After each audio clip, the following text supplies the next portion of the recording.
1941 yil 9-fevralda Hirotda tug'ilgan.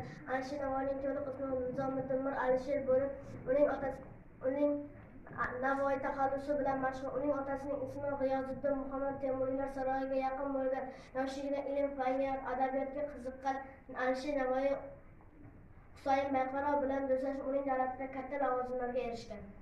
Aql ila olam yuzini obod qil, xulq ila olam elini shod qil. Navosi bo'lishing navobaxsh bo'l, Navoiy yo'lida yaxshi bo'l.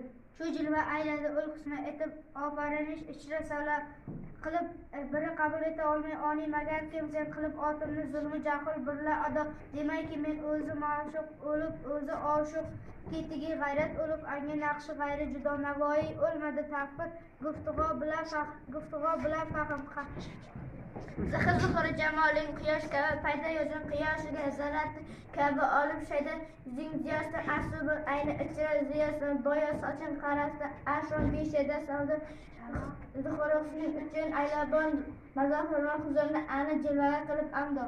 Bog'ingga yetmasin oshib xazondan yorab, gul bilan sarvonga osib zamondan yorab, oldi jonlaringga elgilab bejon berguchlar barcha kul oning oldida jondan yorab.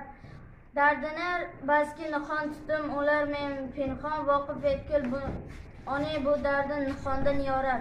Yomon ahvolima ko'z solmadi u yo'l yaxshi ogoh qil onu bu yomondan yorib. Yuz jahon zulm jahon ahli mani qildi mani farq ahdi jahon birla jahondan yorib. Beribon ko'nglima jamiyatda xotir qutqir har lekin andin erur tafriqa ondan yorib.